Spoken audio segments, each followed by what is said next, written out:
I want to thank everybody for joining us. This is the latest West Wednesday we ever did. This is week 631.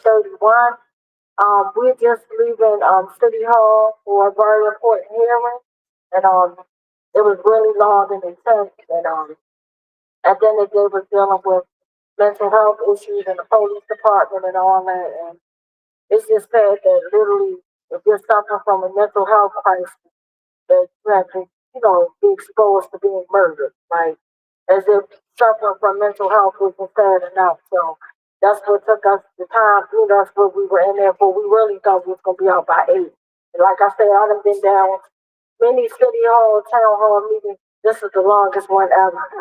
But it definitely was needed. But most importantly, I just want to see what they're going to do. Like, we spent hours, like, listening and, people coming up with stuff. And at the last hour, they let the comedians speak.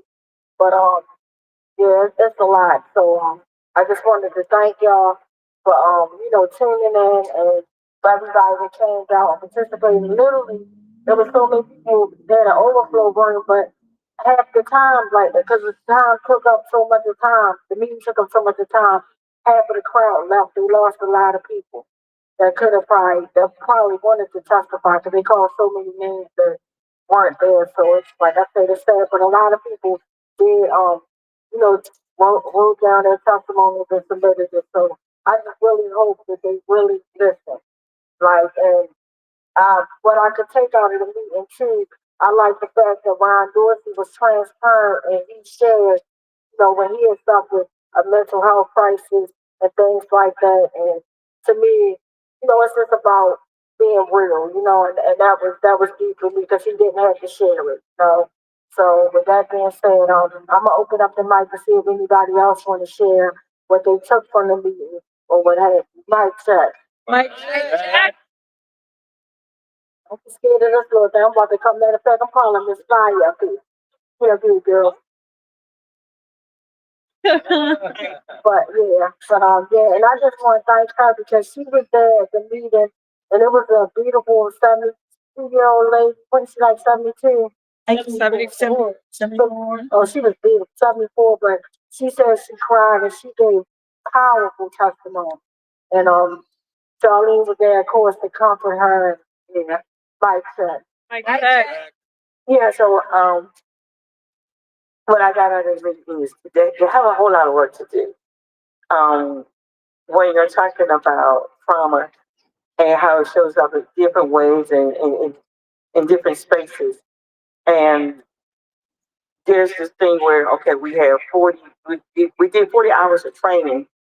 And first of all, there's not enough people that was trained up officers. And that's an issue in itself. But let's sit with the fact that somehow 40 hours seem to be sufficient, which is not. And a suggestion from people that is in the professional suggest that at least monthly they should be doing this. But nevertheless, the fact that the community came out, one lady that was there, there's another lady who was part of a neighborhood association and wanted to speak. She signed up to speak, but for some reason that yeah, the checkbox. So somehow that kind of created a situation which I say, hey, look, I feel my time. Say what you have to say because she had so much to say, in a way to make them understand that she's part of the community that this happens. Um, and I'm trying to get my words together because it was deep, it was heavy. I'm just thankful that we all showed up to support the Brooks family and every family that was there that was impacted. Of course, with Queen always. So I wish I could say something, but I'm just taking it all in. And I know that we have work to do in terms of how we move forward, how we ensure that um, we're not locked into dismissing people's humanity when they're having a mental health crisis, or they're in a situation with even the overdose, where drugs abusing and being in a situation where this is where you are, and keeping people safe until they're in a place where they feel whole and they can operate as a whole person. Mic check. Yeah, mic check. And I just wanted to add, I see Dan coming towards the mic. And him and his wife both gave powerful testimony. And it was great seeing them testify. And like my sister Queen just said, it was a lot. But that's why I'm kind of like fumbling over my words because it's real emotional just being in a hearing like that and then having people in my own family suffering from mental health is very real. And one being my brother Tyrone West's youngest son. He didn't suffer from mental health until he didn't, have to deal with mental health until his father was murdered. And when his father was murdered, that poor baby blamed himself. Literally because he didn't stay the night with his father the night his father was murdered. And that took on a whole nother series. But thinking about my nephew, and I thought about when my nephew went missing, and I had to literally go to Atlanta, Georgia, to go and get my nephew. Me and my beautiful cousin, we took that long drive. That was the longest drive ever. But just me not knowing because of his mental health state, all I kept thinking about, please don't let them kill my nephew. And then literally for him to, be incarcerated now and then almost gunned down and he's still suffering from mental health, issues. And he was gunned down by a security guard that could have took his life, equivalent to a killer cop. And it's just saying that mental health does not deserve someone to gun you down. And it's simple as a conversation just getting them there. And then I think about it because when certain people deal with mental health, they walk away. So that's why I say it's deeper than what we know. They work and tolerate other people that they want to. Just like there was a council man from the county, his name was Todd. I can't remember the last name, but when they was executing the three people in our city, literally he had a mental health breakdown. He was inebriated in his office. He was talking about killing himself. He had a weapon. No one killed him. They got the mobile crisis center to come and assist him. The council people are supporting him because they know how serious mental health is. So, as they should support him. But where's our support at? We don't have any support, or where's the help that we really need to save a life? A 70-something-year-old woman should not have been gunned down in her home. The fact that the police came there 20 times, 20 times, and then you come in there and you kill a woman that lived to be 70 years old. This woman lived to be 70 years old, to be gunned down in her house from suffering from mental health. That is disgusting. Then I think about Dante, and it made me think so much about my brother, how they smothered this young man. And that's why I didn't share his story in there because, like I said, I'm not going to let these killers see my tears anymore. Like, I'll share my tears when I'm home. That's why I'm not even going to get into it. And that's why I'm trying to get myself together because I feel like over the years with my tears, the more tears they get off on our tears, they ain't doing nothing. They get off when they're sick. This system that we're dealing with is not broke. It's operating and functioning in a way that has been operating and functioning as to wipe us out. That's right. Until we knock it down and build it back up and realize we're all we got and we definitely all we need. And it's just sad that we're doing stuff and we're paying people in there and they're not really doing nothing. Like we voted for local control. We voted. And I thought that was so big. I couldn't wait to go cast my vote. I took all my children with me and I said, y'all make sure y'all check that box for local control. Where did it get us? Everything that we think is going to help us is not helping us at all. That's all I got to say. Mike said. Yeah, it was just, things are connected, right? They're all kind of connected, and without accountability, which is what we've been asking for so long, police are not forced to do the hard work.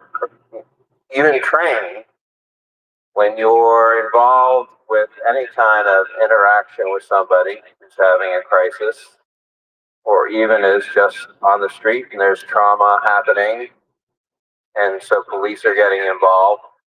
The easy thing to do is to use force.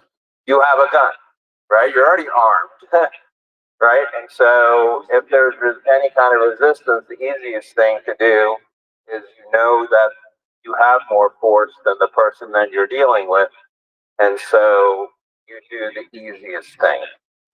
And so without accountability, without that thing in your brain that says, hey, if I step too far, that might get me in trouble, without that thing, that enforcement of what they're doing wrong, they're gonna not do the hard work. You could train them to death, and they're not going to do that work. I used to be a school administrator, right? So kids are in crisis a lot of times. I was with middle schoolers, so all kinds of crises. I understand that. But there's kind of a impulse to be like, let's take care of this quickly and not, but you have to, in your heart, you have to do the hard work, right? You have to do the humane thing. But officers, they're not normally getting into business for that. That's not the impetus for joining the police force at 18, right? It's a job. And so I just, it's interesting to see how these things all get connected, and we kind of neglect in our minds, we get focused on one thing. Oh, this is going to fix it. You forget about all the things that are causing it. So that was just something that I walked away with. No one's talking about that. Even when we bring it up, they're not talking about accountability for the police. That was it. Mike check. Mike check. And I just wanted to add, like they were saying about like, as opposed to like dialing 911 to dial 988. I never even heard of 988 for the day. Like I don't know if you guys heard of it. I never heard. Like literally with me, before me calling 911 because I know I'm on their little hit list type of thing, their door type of thing. So I done had real stuff go down. Like I come with it. Like I done literally had somebody I guess that they sent to my home when I first purchased my home to let me know, oh, you might have didn't put down on your driver's license where you live at, but we're gonna give you a permanent reminder that we know where you live at. And this joker tried to break in my house, and I had my at the time it was my daughter and it was my ex youngest son, and they were there. So, but my whole point is, I never knew about 988. So they throw all this stuff up. Like, why isn't like if this is a number that they know everybody needs? Why not throw it out there? The way we know 311, that's the number that I call non-emergency. Why didn't we know about 988? Like, and then of like the different levels. But to me, it's bigger than numbers. Like it's bigger than numbers. Like I rather even if I feel like even if we do call 988 and somebody's really suffering, if they escalate it to the point where so they feel like, oh well, this is the level whatever that you need for law enforcement officers to come out, then that could lead to somebody to getting killed. Why do they like? Why are they able to just kill us like that and nobody like it? Like you just said, it builds for accountability. If we're not holding people accountable, they can just be trigger happy in the problem. They ain't gotta deal with it and go and kill somebody else. It's gonna keep going happening. That's all I gotta say. Do anybody else want to share before we kind of wrap up? Because obviously, and that's right. Yeah, Exactly. right. So wouldn't even, what are they going to do when they get the call? That's And it's only during certain hours of the day. Yeah, 8 hours a day. and then it takes a long time to get to There's the no person. commitment to making that happen. This is sad. Like we're really in sad times. So I just want to kind of end on this note that if you like, just take care of yourself. Because at the end of the day, like you need to, if you're like, and I don't even know what to say because I'm not in that profession, but I will say that if anything, like take care of yourself because you cannot take care of nobody if you don't take care of yourself. And you feel like this, like you're going through a lot, you don't have that person or that network to call. If you gotta take days off of work, if you gotta whatever you gotta take care of yourself. And I advise anybody to get counseling, get checking with your physician. Like don't try to suffer in silence alone. And we're in critical times that we see so much on social media. Like here it is the first week of school And then you hear about a shooting that happened at a school where three people were dead, so many, like, all this stuff it takes a total over all our mental health. Like, you're just taking it in. And if you're not releasing it in the right way, then it could release in the wrong way at any given time. So I just say, take care of yourself, take care of each other. Like, we, at the end of the day, we're all we got. Like, literally sitting there for hours, it boiled down to just us. There's no justice, it's just us.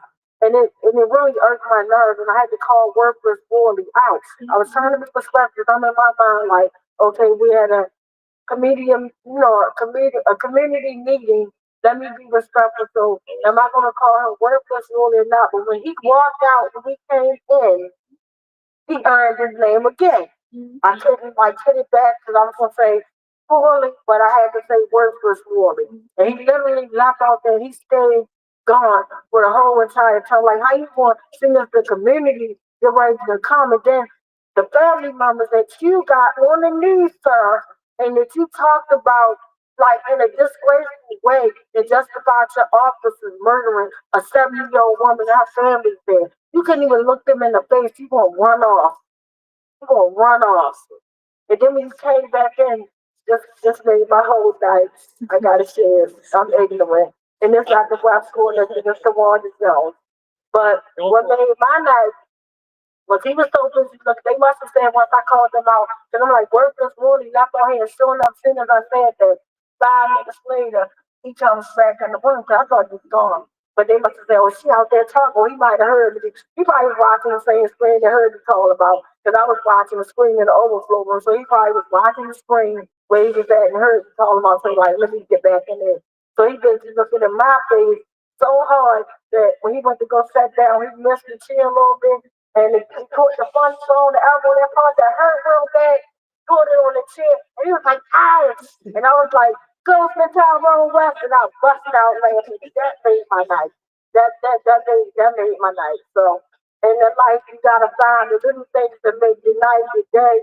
So whenever you get in that little depressed state, whatever you can find funny, whatever you can find that happy moment, go to that. Don't let that darkness take over because it can easily take over. And the more you start thinking about that dark thing or that hurting thing, then all that hurting stuff just will come over top of you. But if you think about that funny thing or something that makes you happy, anything that can stay out of there, okay, then look at God. God is good. And when you wrap up, and my beautiful sister made it. So, since I'm going to ask, want to say anything before we wrap up? Sure. All right. Mike check. Mike, check. Sorry, I was otherwise disposed, but I saw the picture of worthless Morley in there playing games on his phone, and I was encouraging people to just kind of hit him with spitballs. Wake his ass up. But yeah, like I'm unfortunately I had to work, so I couldn't be here tonight. So like my point that I was gonna bring up was that you know, we fought really, really hard to get local control back behind these walls, and they don't seem like they are actually wanting to wield that power. Um, they're just going unchecked. They're getting more unhinged. They're killing more people, and half of those people, like employed by BPD, need mental health services themselves. And we do not need them answering any kind of mental health calls at all. At all. Like they shouldn't even be responding because they escalate the situations to be beyond anxiety inducing until the point that somebody's gonna die. And more facts have been coming out about the Dante Melton case where like he didn't need to die. None of the people needed to die. But, they failed him and hog-tied him and it was hot. It was super, super hot, even though it was the middle of the night. And like the parallels between his story and Tyrone's are just kind of crazy, except Tyrone wasn't asking for help. He just wanted to be left alone. I mean, he did ask for help when they were beating him, but Yeah, so, I don't know what the answers are, except that I think that Worley is the worst person to be the commissioner of BPD because he oversaw a lot of heinous activity from BPD. He was the head of Northeast District when there were a lot of deaths that occurred. A lot of deaths occurred under him over there. The GTTF was formed over there. We tried to warn the community. What was it, 2, 3 years ago? Maybe it was 2 years ago.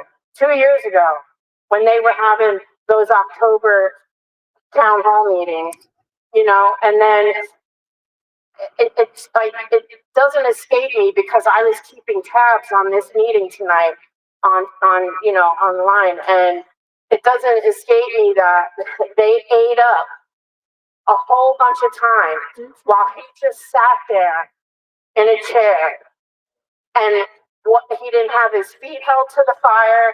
He wasn't told to answer anything. He wasn't told to speak up on behalf of his officers, like nothing. City just council's sat there. complicit. He just sat there, and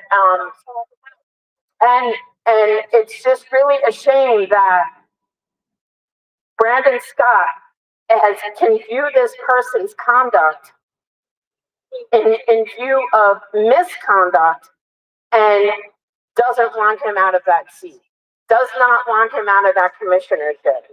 Like, he should be prosecuted. He shouldn't be the commissioner of police because he has aided and abetted so many murders by police officers, so many brutality cases. He aids and abets in his cover up, in his complicity, and in his silence. So, for the community members out there who were affected by all of the cases that have gone on, I send out light and love because, I'm a victim of police brutality as well. And I wanted to say in the meeting, like 10 years after my incident, my son and I are still in therapy due to the collateral damage done by BPD.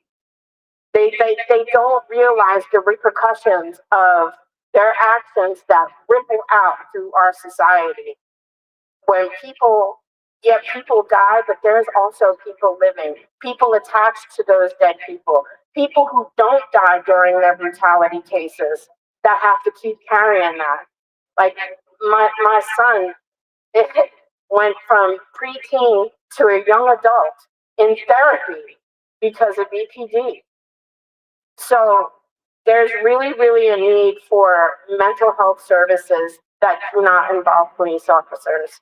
And our case wasn't even like that. We were victims of the GTTF, which was, formed under Worley. So I really have, I really have a disdain for Worley as a person, as I'll use this term loosely, human being, because he definitely does not act like he has human empathy or compassion. And I really wish that City Council and Mayor Scott would really, really take a look at this situation that happened this summer in June, not that long ago. 8 days, 3 murders. And I don't even want to hear that Dante's was accidental or whatever. That was a murder. He would not be dead if he did not approach those police officers. Period. End of story. So Worley's got to go. And City Council needs to put their big boy pants on and do something about this, because we still have no accountability for terrorist police officers. We have none. And we've been fighting and fighting and fighting so that the jurisdiction would be under city, and they're doing nothing. And they have these meetings and they let everybody yap and run their mouths except the people that they need to hear from, which is the citizens. I don't need to hear Mark Conway fucking talk anymore. I don't. I don't need another city council person just blowing smoke up everybody's ass. What the fuck are you gonna do about police brutality? What are you all going to do about it?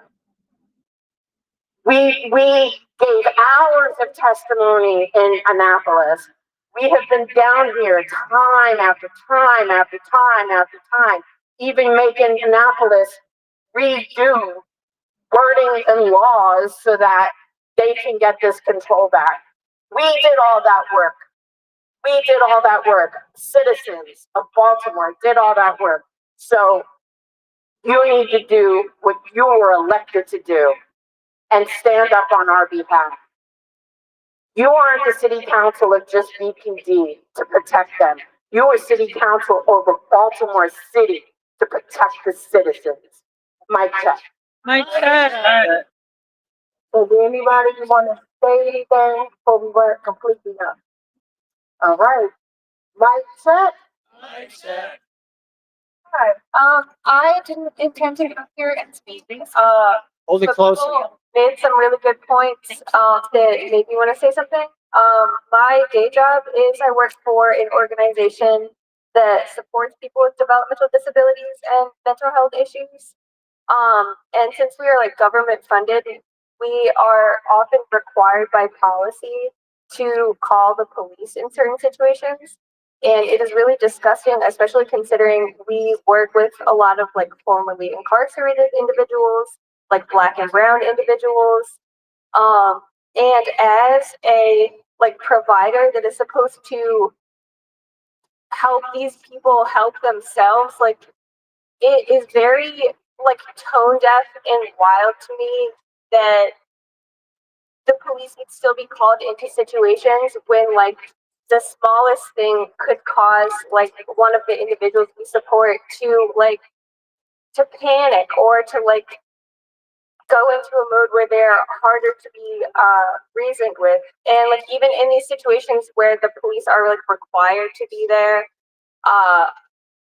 they are very like proactive about always having like mental health workers to advocate for the people and to like try to de-escalate things if necessary. But it kind of just speaks to how like intertwined that even these like mental health services and services that are supposed to help people and like keep them safe are still so like meshed with the police. And I think that speaks to why we absolutely need services and programs that are entirely separate from the police. Because no amount of training or preventative measures are enough when all it takes is like one moment of things going wrong to end someone's life or to ruin someone's life permanently. That's all I had to say. Thank you.